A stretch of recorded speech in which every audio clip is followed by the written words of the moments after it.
As long as you know All what right. is catching okay. Here we go. Haight Street Voice Radio, October 22nd, 1-ish. I'm with Ben Fong-Torres. I'm going to close this window so we can hear everything. And my mic fell off the thing, but you know, that's how it goes. All right. Welcome, Ben. Hi. I love your windows. Thank you. Aren't they great? Yeah. Winter- Sadly, Wintertime. it's double paned, so it got murky in there. You know, maybe Smirky. someday. Smirky. Yes. Welcome, Ben Fong-Torres. Hey, my pleasure, Linda. I'm so excited to have Ben, so we just did a little, catch up.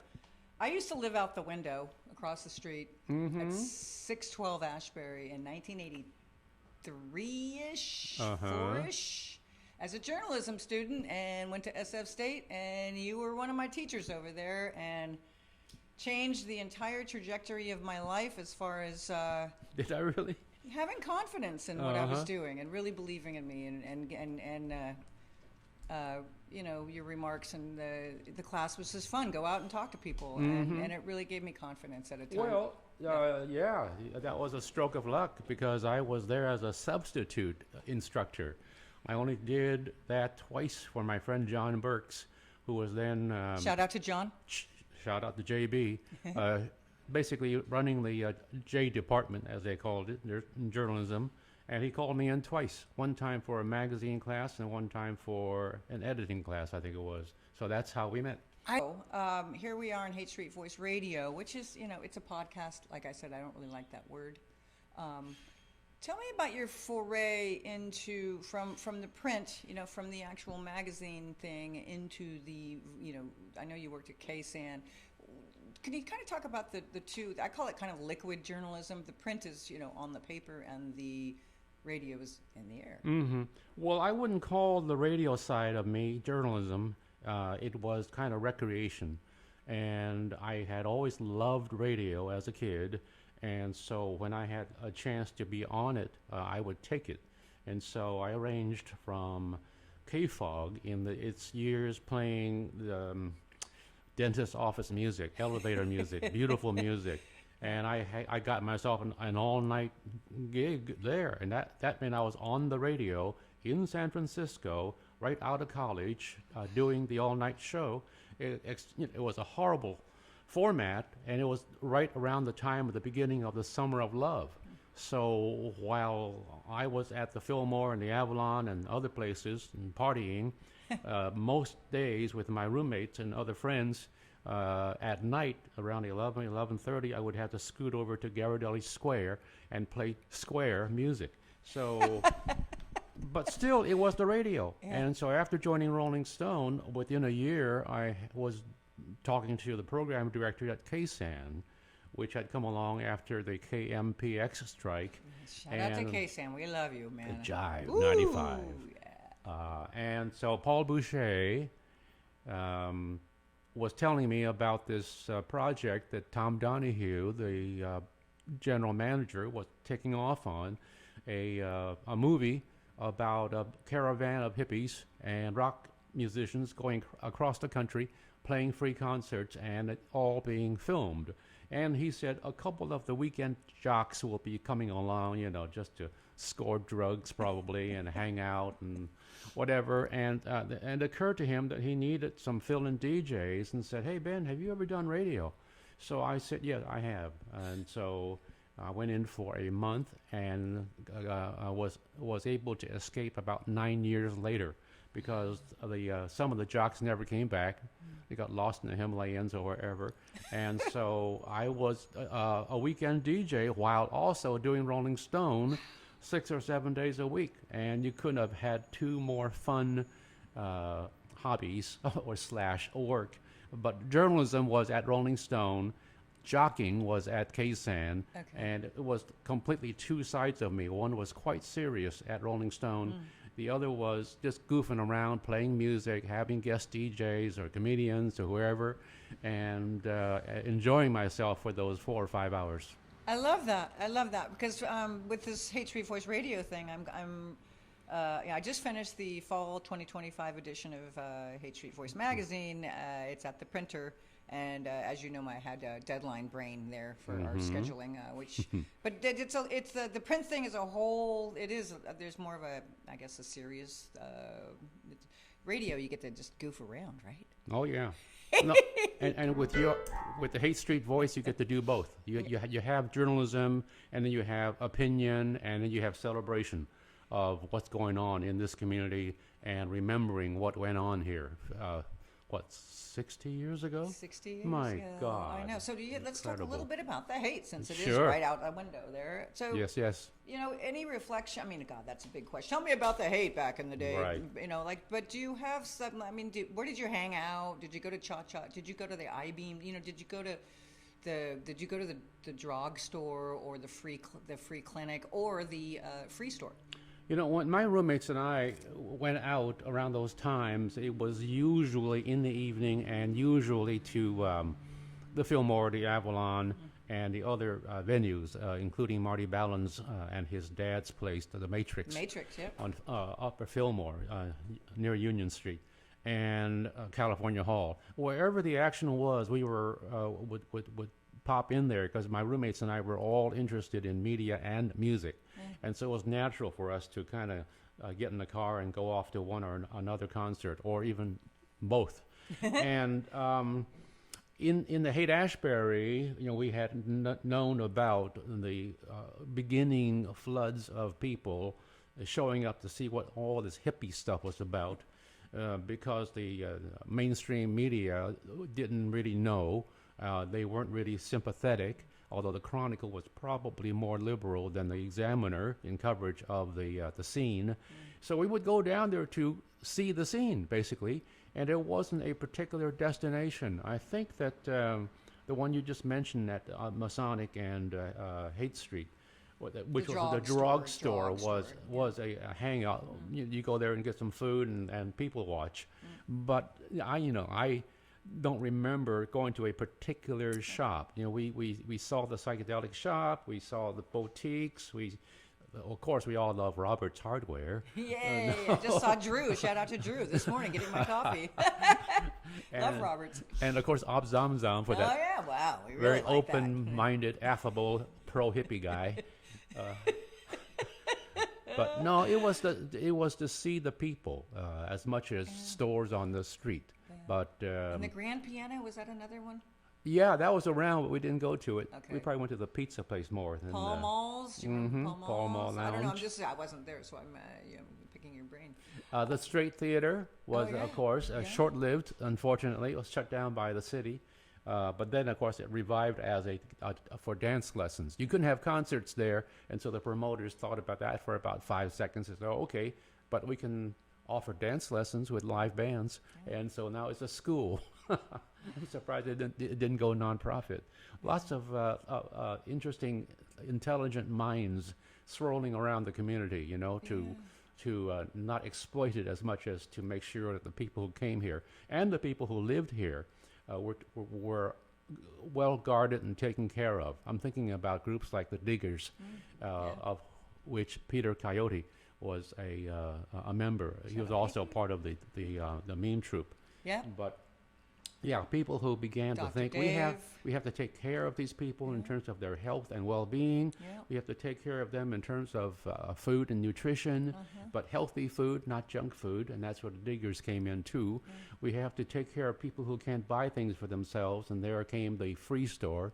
So yeah, it was more than a flood of hippies and acid rock. It was much, much more than that. Yeah. And shout out to Peggy Caserta with Nasitica, and you got to dress those kooky hippies. Cool, Oh yeah, right? Peggy, right? Dress them up. Who I last met here. Is that the last time? That's amazing. That's right. She was a sort of a special guest, and they had her sign from Mandika, the original sign, and she happily posed with folks, and so I'm lucky to have met her. Shout out to Peggy. We love you. Speaking of kids, hanging out and all of that.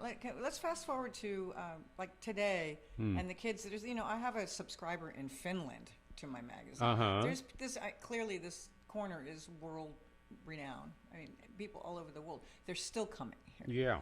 And as far as I'm kind of jumping to two things here. I'm thinking of students that want to be journalists, young kids that think they want to do radio or journalism, as well as kids that are coming here to the Haight looking for what do they want? What do they, what is that pilgrimage? And it can be both in one person. Yeah. Right. Yeah. Now, why do you bring up the journalism aspect here in this context? I guess because here I am interviewing one of the best journalists ever, and I just admire you, and you gave me hope, and I guess I'm just projecting my own reality into your space. Yeah, because the question, the question. The AI thing is going on too. Well, yeah, you go to a school, a college, a high school, a university, and AI is the rage and the outrage, depending on how people perceive it's going to be used. Yeah. And for journalists, the fact is that AI can't really create or recreate emotions. And there is sometimes emotion behind the digging into a story and the finding out about truth as what's going on in this community and in this world. And so there's always going to be a need for people who tell stories, tell factual stories based on their own research. AI be damned. And so there also is a concern besides AI and tech in general of people not turning anymore to mainstream media, magazines, newspapers, radio, and television for their information as well as their entertainment. The fact is, though, that content will remain king. There's always a need for content in whatever respect, and whether it's a podcast or a good old-fashioned radio show or television or the movies, there will still always be a need for storytelling and storytellers. So don't be... at one point, years ago, I gave a speech to the graduating class of the journalism department at SF State and just basically said, you guys have all fucked up. You chose the wrong... You chose that was one of your opening lines in my class was, hey, if you want to make money, you're in the wrong class. Yeah, go back home. You were right. Go back home immediately. But it's not that bad. No. There was a time when all the media took a severe downturn, and then on top of that, we're slapped with the coronavirus. Yeah. But I think things are turning around again. It's not easy. If you choose journalism, you have chosen a difficult path, but it's also quite often a most rewarding path. Yeah, I think for me, it's a career or a journey of heart. You're connecting with people. And speaking of journalism on Haight Street, yes. Here is. Have you seen this? This is for radio, of course. Yeah, so you can look at what we are. Yeah. Have you seen this before? This is a San Francisco Chronicle 50th anniversary celebration of the Haight-Ashbury. 10 years ago. With your favorite sign on front. It is, right out the window. Haight Street, 1500 block. And there was a photograph, a full-page photo of this guy interviewing 4 hippies on steps in front of an apartment. And the caption is, Ben Fong-Torres prepares to interview a group of free spirits. Well, this is not journalism. That's not me. It's bad journalism. It's bad journalism.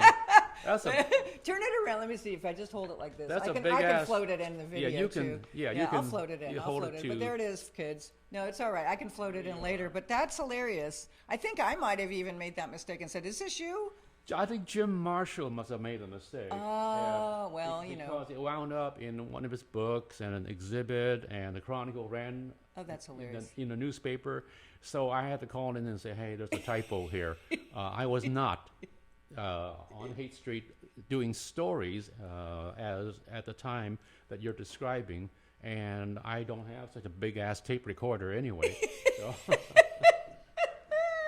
So interestingly enough, just a little bit more about the AI thing. Just this morning, I was, things popped up on my AI on my Facebook, and it was a Rolling Stone magazine. And there's a false thing that AI has put out there that Neil Young and Joan Baez are going to be the Super Bowl halftime music. I laughed out loud. This is at 7 a.m. this morning. And they had to put out a thing saying, this is not true. Joan Baez posted a thing saying this is completely made up. Mm-hmm. Isn't that wild? But it's only a small step from Bad Bunny to Neil Young and Joan Baez, right? Aren't they about the same milieu of music? Well, there's AI for you. Artificially unintelligent, actually. There it is. There it is. Okay, so I also wanted to ask, I know that you've been involved in. I know you're from Alameda originally, and you were A few minutes there, yeah. from you wrote for a Chinese newspaper in San Francisco. Yes. Yeah, that's a big jump. It's a jump, but I'm just kind of. I think Yeah. it's beautiful just to bring up your heritage and that Oh. it's not all rock and roll. Well, About you. Okay, well, I was born in Alameda, but only for the birth, basically, Oh. and because my parents already were in Chinatown in Oakland, and for whatever reason back then, around post-war time, 1945, and so they had me, or my mom had me in Alameda, but raised in Chinatown in Oakland, and then SF State. What was the big jump from Alameda to Rolling Stone? No. It's just a jump. It's just a jump. I jumped. Yeah. Sorry for the jump. Well, I am concerned though, because Alameda is an island, and I might be considered for ICE agents to check in on me to say deport me back to Alameda. I don't know, but that would be okay with me. We got some good restaurants Shout there out to now. Alameda. My sister lives there. We love it. All right. Well, I don't want to take too much time because I know you're doing. Let's do a little plug for your Airbnb at Music City. Tell me a little bit about this. No, it's good. Airbnb has a program Why do you called laugh? I think it's- Experience. Yeah, there you go. And for San Francisco, they have found 100 or so of us, people who in all different fields, where we might do a program for visiting tourists who are using Airbnb. And it could be things like how to make pizza, to a wine country tour, to a tour of the ferry building, or a trek through the Mission District. The Haight-Ashbury is the subject of at least 2 or 3 Airbnb experiences already, tours of the neighborhood, history of the neighborhood, all of that without a tour bus. And mine, they suggested that I do one that is based on San Francisco's Summer of Love and the 60s in general, and the birth and rise of Rolling Stone magazine and my involvement, the birth and rise of freeform underground radio, to which I got attached also a couple of years later, as we said, and what's going on today, but mostly kind of my career. And it's a show and tell with photographs, videos, and sound bites of people like I interviewed, like Jim Morrison, Marvin Gaye, Grace Slick, Jerry Garcia, and a few others. And it's at the Music City San Francisco place on Bush Street between Polk and Larkin. And it's an hour-and-a-half show. And there's a little bit of a museum exhibit aspect to it. They have some exhibit cases that pay tribute to everybody from Tony Bennett and Dave Brubeck through the Grateful Dead and Janis Joplin and Sly and the Family Stone to Greg Kinn to the Dead Kennedys to Punk rock, yo. Green Day, Yeah. all of that, the wide range. It's at a place, called Music City, and I am doing, I've been doing them every couple of weeks. Cool. And So- I think I'm going to slow it down for the winter. I don't imagine a Yes. whole lot of tourists coming into town, Yeah. but But shout out, that's great. Yeah. People, I think, like you said, the storytelling, the collecting stories, and all of that, it's wonderful. And God knows you have a hell of a lot of good stories, Ben. yeah, lot of good I have a stories. bunch. You were there, weren't you? I went once, and I think I was at the premiere, and you were Yeah. you were a little nervous or whatever. Not really. Oh yeah. Yeah, Well, but it went away. I'm more nervous now, actually. Oh, you're nervous right now? No. What? You are not nervous. So, okay, not enough about you. Let's talk about this building. So, Oh. do you know that they're doing a request for concept proposals for Oh. this entire building? Oh, Which is everybody from KEXP, the radio station, to architects. Of course, this was owned by Norm Larson. They will not, it's a national treasure. They cannot tear down the walls. They cannot make it into an Airbnb. They are making this into a cultural hub. And the requests for concept proposals are anything from what I'm doing. This is a radio in residency. God bless the SF Heritage for letting me in here through the end of the year. I'm having a ball, and it's really an honor to document folks like yourself, Ben. But they're saying every floor, it could be Haight Street Art Center on the second floor doing screen printing, and I'm down here on the ground floor doing the radio station down at 1506. They're just looking, so they're accepting everybody, and they see it more as a collaboration of maybe 4 to 5 entities. Yes. But do you have any? I didn't know you didn't know about it, but Do you have any concepts of what you dig seeing in here? No, I have no concepts. Yeah. I think that we are enriched by organizations like the couple who run the Counterculture Museum, and by Roger. Jerry and Estelle, we love you. And Roger McNamee, who Yeah. has supported the Haight Street Art Center. Yeah, shout out to Roger. And whoever began this project, because I came here for a press conference or media event some years ago. That's where I met Peggy. Yeah. And San Francisco Heritage. saw about 3 floors of possibilities, but in the meantime, it seems like between McNamee and Counterculture and Rudy Yeah. Colombini doing Music City San Francisco, well, they're calling it Music City Star Factory now.